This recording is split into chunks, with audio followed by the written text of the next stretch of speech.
तो कहानी की स्टार्टिंग में हमें हमारे मेन कैरेक्टर के पास का सीन दिखाया जाता है जिसका नाम मिराई होता है और हमें यहाँ पर बताया जाता है कि मिराई अपनी जिंदगी से पूरी तरीके से परेशान हो चुका है क्योंकि उसने अपनी पूरी जिंदगी के अंदर एक भी खुशी नहीं देखी और इसी परेशानी की वजह से मिराई वहाँ पर अपने स्कूल ग्रेजुएशन वाले दिन पर एक बिल्डिंग पर चढ़कर सुसाइड करने का ठान लेता है और बिल्डिंग से जंप कर देता है। और इससे पहले कि मिराई वहाँ पर जमीन को टच करता है, एक एंजल वहाँ पर आकर उसे बचा लेती है और मिराई वहाँ पर उस एंजल को देखकर ये सोच रहा होता है कि शायद से वो मर चुका है और ये एंजल वहाँ पर उसे हेवन के अंदर लेकर जा रही है। और तभी की तभी वो एंजल वहाँ पर मिराई से कहती है कि तुम्हें मेरा शुक्र मनाना चाहिए कि मैंने तुम्हारी जान बचा ली। और ये सुनकर मिराई को वहाँ पर एंजल की बातों पर विश्वास नहीं हो रहा होता और इसीलिए वो एंजल वहाँ पर मिराई को विश्वास दिलाने के लिए एक शीशे के आगे लेकर जाती है और उस शीशे के अंदर एंजल वहाँ पर नहीं थी मगर मिराई वहाँ पर साफ साफ नजर आ रहा था। और उस शीशे के अंदर ये देखकर मिराई को वहाँ पर विश्वास हो जाता है कि वो एंजल असली है। मगर फिर भी ये देखकर मिराई वहाँ पर काफी ज्यादा उदास होता है क्योंकि उसकी जिंदगी के अंदर उसके पास जीने का कोई मकसद ही नहीं है। और मिराई वहाँ पर एंजल से कहता है कि आज से 7 साल पहले उसके पेरेंट्स वहाँ पर एक कार ब्लास्ट के अंदर मारे गए और उसी के बाद से उसके एक दूर के अंकल ने उसे वहाँ पर अडॉप्ट कर लिया। मगर उसके अंकल का बिहेवियर उसकी तरफ वहाँ पर काफी ज्यादा रूड था क्योंकि उसके अंकल वहाँ पर उसे काफी ज्यादा मारा करते थे और साथ ही साथ उसे आज तक कभी भी डाइनिंग टेबल पर खाना खाने के लिए तक भी नहीं पूछा और उसे उनके घर के अंदर सबसे ज्यादा बदबूदार कमरे के अंदर फेंक दिया था। और साथ ही साथ मिराई वहाँ पर उनके घर के अंदर बिल्कुल एक नौकर की तरह रहा करता था जिसकी वजह से उसके अंकल और आंट वहाँ पर उससे घर के सारे काम कराया करते थे। और साथ ही साथ उसके अंकल और आंटी के बच्चे भी वहाँ पर उसे काफी ज्यादा मारा करते थे और इतनी ज्यादा बेकार लाइफ से जीने से अच्छा तो मिराई वहाँ पर मरना पसंद करता है, इसलिए वो वहाँ पर अपनी लाइफ को आज गिव अप करना चाहता था। मगर उसी के बाद वहाँ पर उसकी जिंदगी के अंदर एक एंजल आई और वो एंजल वहाँ पर मिराई से कहती है कि मैं तुम्हें तुम्हारी जिंदगी के अंदर सब कुछ दिला सकती हूँ, चाहे वो सच्चा प्यार हो या फिर कोई महंगी से महंगी चीज। मगर मिराई वहाँ पर पूरी तरीके से मेंटली डिस्ट्रॉय हो चुका था, इसलिए वहाँ पर उसे कुछ भी खरीदने की इच्छा पूरी तरीके से खत्म हो चुकी थी। जिसके बाद एंजल वहाँ पर मिराई से कहती है कि मैं तुम्हें अपने विंग्स दे सकती हूँ जिससे कि तुम जब चाहे जहाँ चाहे उड़कर जा सकते हो और अगर तुम्हें किसी का सच्चा प्यार चाहिए तो तुम इस रेड क्रिस्टल को किसी को भी मार के उससे अपने आप को प्यार करवा सकते हो। मगर मिराई को वहाँ पर इन सभी के सभी चीजों के अंदर कुछ भी इंटरेस्ट नहीं होता है, इसलिए वो वहाँ से उठकर जाने लगता है जिसकी वजह से एंजल वहाँ पर अपने सर पर लगी रिंग्स को निकाल कर मिराई को पहना देती है और मिराई से कहती है कि इन रिंग्स को सिर्फ वही लोग देख पाएंगे जिनके पास एंजल का दिया हुआ गिफ्ट होगा। और उसी के साथ साथ एंजल वहाँ पर मिराई से कहती है कि क्या तुम उड़ना नहीं चाहते,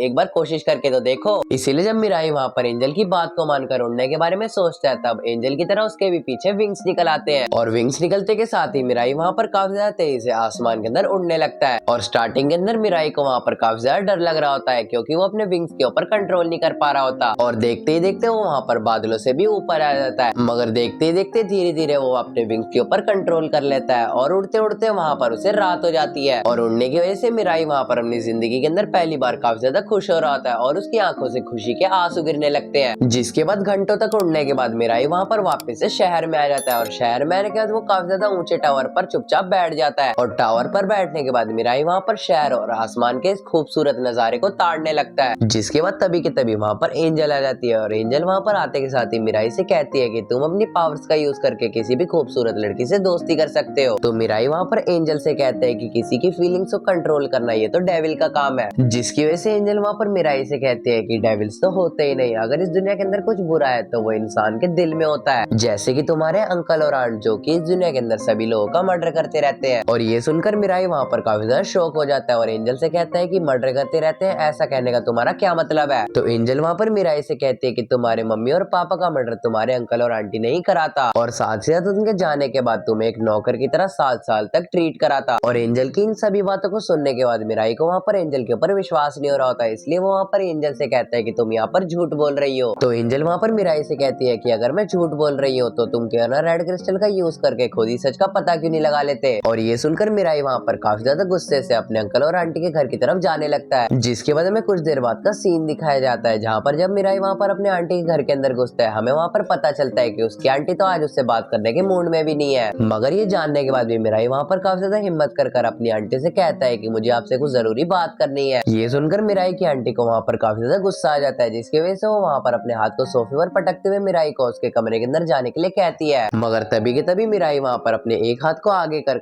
रेड क्रिस्टल का इस्तेमाल करके अपनी आंटी के दिल में छेद कर देता है और उसी क्रिस्टल की वजह से मिराई की आंटी वहाँ पर मिराई के कंट्रोल में आ चुकी थी। जिसके बाद मिराई वहाँ पर अपनी आंटी से पूछता है कि क्या आपने ही मेरे मम्मी पापा को मारा था। और ये सुनकर मिराई की आंटी वहाँ पर काफी ज्यादा रोने लगती है और सारा का सारा मर्डर का इल्जाम अपने पति के ऊपर लगाने लगती है। और तभी के तभी वहाँ पर मिराई के अंकल आ जाते हैं और जब वो वहाँ पर देखते हैं कि उनकी वाइफ काफी ज्यादा रो रही होती है, वो काफी ज्यादा हैरान हो चुके होते हैं। जिसके बाद मिराई की आंटी वहाँ पर पूरे के पूरे सच को वहाँ पर बताने लगती है और वहाँ पर मिराई से कहती है कि तुम्हारे अंकल ने ही तुम्हारी फैमिली को पूरी की पूरी प्रॉपर्टी के लिए जान से मार दिया था। और ये सुनकर मिराई को वहाँ पर अपने बचपन के दिन याद आने लगते हैं, जिसके अंदर जब वो अपनी फैमिली के साथ एक कैंपिंग के लिए जा रहा होता है। मगर तभी के तभी मिराई को वहाँ पर याद आता है कि वो तो अपना स्कूल का प्रोजेक्ट घर के अंदर ही भूल गया है, इसलिए जब वो वहाँ पर अपने स्कूल के प्रोजेक्ट को लेने के लिए जाता है और तभी के तभी जब मिराई के पापा वहाँ पर कार को स्टार्ट करते हैं, वहाँ पर एक काफी ज्यादा बड़ा धमाका हो जाता है और उसी धमाके के अंदर मिराई की पूरी फैमिली वहाँ पर मारी गई थी। जिसके बाद हमें वापस से प्रेजेंट के अंदर का सीन दिखाया जाता है, जहाँ पर मिराई की आंटी और उसके अंकल काफी ज्यादा लड़ाई कर रहे होते हैं और लड़ाई के बीच में मिराई की आंटी वहाँ पर एक चाकू उठा के अपने पति का मर्डर कर देती है और अपने पति के मर्डर करते के साथ ही मिराई की आंटी वहाँ पर अपने गले में चाकू मारकर सुसाइड कर लेती है। जिसके बाद एंजल वहाँ पर मिराई से कहते हैं कि रेड क्रिस्टल की एक खास बात है कि अगर किसी आदमी ने वहाँ पर गलत काम करा होगा तो रेड क्रिस्टल वहाँ पर उसे सजा भी देता है। और ये देखकर मिराई वहाँ पर काफी ज्यादा शॉक हो चुका होता है और जमीन पर बैठकर ये सोचने लगता है कि इंसान कितनी जल्दी जिंदगी और मौत का फैसला कर लेते हैं। मगर तभी के तभी मिराई को वहाँ पर अपनी मॉम की कही हुई एक बात याद आती है कि हर इंसान को उसकी जिंदगी के अंदर खुश रहने का एक गोल ढूंढना चाहिए और मैं भी यही चाहती हूँ कि तुम अपनी जिंदगी के अंदर काफी ज्यादा खुश रहो। और ये याद कर मिराई वहाँ पर काफी ज्यादा रोने लगता है और रोते रोते कहता है कि मेरे को अपनी जिंदगी के अंदर कुछ ऐसा करना है जिससे कि मैं खुश रह सकूं। और ये देखकर एंजल वहाँ पर मिराई से कहते हैं कि तुम बिल्कुल ठीक कह रहे हो और इस चीज को पाने में मैं तुम्हारी काफी ज्यादा मदद करूंगी। जिसके बाद एंजल वहाँ पर मिराई को अपना नाम बताती है और उससे कहती है कि अब से मैं हर वक्त तुम्हारे साथ ही रहूंगी। जिसके बाद हमें कुछ दिनों बाद का सीन दिखाया जाता है, जहाँ पर मिराई एक होटल के अंदर स्टे कर रहा होता है, मगर मिराई के पास वहाँ पर उस होटल के अंदर स्टे करने के लिए पैसे नहीं थे, इसलिए वहाँ पर वो उस रेड क्रिस्टल का इस्तेमाल कर उस होटल के स्टाफ को कंट्रोल कर लेता है। जिसके बाद मिराई वहाँ पर एंजल से कहता है कि मैं चाहूँ तो अपनी पावर से बैंक तक लूट सकता हूँ, मगर इन सब के अंदर मेरे को कोई खुशी नहीं मिलती और मैं यहाँ पर ये चाहता हूँ कि मैं भी सभी नॉर्मल इंसानों की तरह पैसे कमा सकूं। मगर तभी के तभी वो एंजल वहाँ पर मिराई से कहती है कि तुम अपने अंकल के बच्चों को मारकर अपनी पापा की प्रॉपर्टी को वापस ले सकते हो। मगर ये सुनकर मिराई वहाँ पर एंजल से कहता है कि मैं किसी को भी तकलीफ नहीं देना चाहता और इसी चीज की वजह से एंजल वहाँ पर मिराई को एक व्हाइट क्रिस्टल देती है और उससे कहती है कि जिसको भी तुम इस व्हाइट क्रिस्टल से मारोगे उसे बिल्कुल भी दर्द नहीं होगा और वो चुपचाप मर जाएगा। जिसके बाद एंजल वहाँ पर मिराई से कहते हैं कि इतने समय से अर्थ को प्रोटेक्ट करने की वजह से गॉड काफी ज्यादा वीक हो चुके हैं और इसी चीज की वजह से गॉड ने वहाँ पर 13 एंजल्स को ये टास्क दिया है कि वो अर्थ से किसी ऐसे इंसान को लेकर आए जो कि गॉड के मरने के बाद नया गॉड बन सके। मगर तभी के तभी वहाँ पर मिराई की नजर एक टीवी शो के ऊपर जाती है, जिसके अंदर एक आदमी जिसके ऊपर एक एंजल होता है और उसी आदमी ने वहाँ पर अपनी पावर्स का इस्तेमाल कर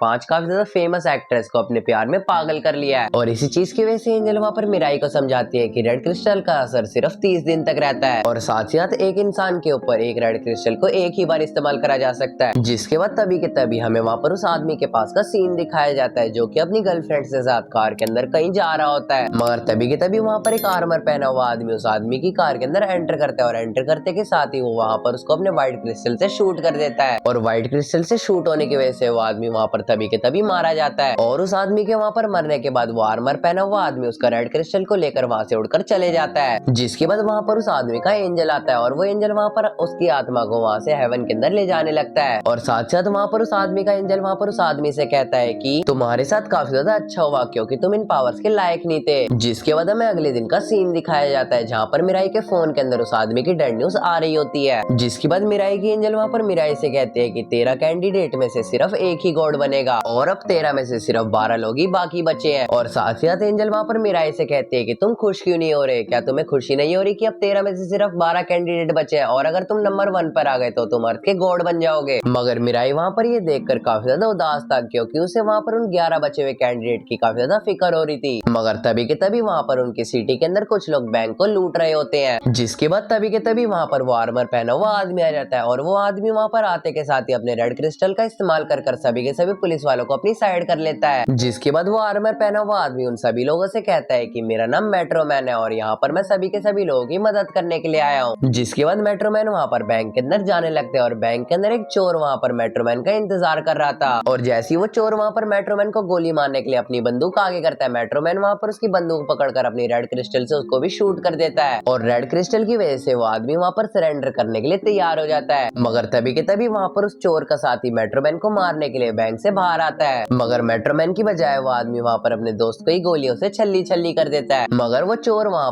पर भी नहीं रुकता और मेट्रोमैन के ऊपर फिर से गोलियां चलाने लगता है, लेकिन मेट्रोमैन वहाँ पर इतना ज्यादा तेज था कि वो गोलियां गोलियां वहाँ पर मेट्रोमैन को टच तक नहीं कर पा रही थी। और तभी के तभी मेट्रोमैन वहाँ पर उन सभी के सभी गोलियों से बचते हुए उस चोर को वहाँ पर अपने व्हाइट क्रिस्टल से शूट कर देता है। और ये पूरा का पूरा सीन वहाँ पर मिराई और एंजल देख रहे थे। जिसके बाद एंजल वहाँ पर मिराई से कहती है कि शायद से इस आदमी के साथ भी कोई स्पेशल रैंक का एंजल होगा। और उसी के बाद मेट्रोमैन वहाँ पर टीवी रिपोर्टर के पास जाकर कहता है कि इस देश के अंदर टोटल 12 काफी ज्यादा खतरनाक क्रिमिनल्स हैं जिनके पास मेरी तरह काफी ज्यादा खतरनाक पावर्स हैं, और मैंने यहाँ पर उनमें से एक को खत्म कर दिया है, जिसकी वजह से अभी सिर्फ 11 लोग बचे हैं और मैं उनको भी ढूंढ कर यहाँ पर खत्म कर दूंगा। और इसी चीज की वजह से मिराई वहाँ पर काफी ज्यादा डर जाता है और एंजल से कहता है कि इससे पहले कि मेट्रोमैन तुम्हें मेरे साथ देख ले तुम कहीं जाकर छुप जाओ। जिसके बाद हमें रात के अंदर का सीन दिखाया जाता है जहाँ पर मिराई अपने घर पर बैठकर एंजल से कहता है कि तुम मुझसे ये मेरी पावर्स वापस ले लो, क्योंकि मैं मेट्रोमैन के हाथों से उन बाकी के सभी कैंडिडेट्स की तरह मरना नहीं चाहता। तो एंजल वहाँ पर मिराई से कहती है कि अगर मैंने तुमसे ये पावर्स वापस ले ली तो तुम्हारी यहीं के यहीं मौत हो जाएगी, क्योंकि क्या तुम्हें याद नहीं कि जब तुम मरने वाले थे तब तुम्हें ये पावर्स मिली थी। जिसके बाद एंजल वहाँ पर मिराई से कहती है कि गॉड ने हमें यही टास्क दिया था कि जिस इंसान का इस दुनिया के अंदर जीने का कोई एम ना हो उसे ही गॉड कैंडिडेट बनने के लिए चुनना। और साथ ही साथ एंजल वहाँ पर मिराई को उन बाकी के सभी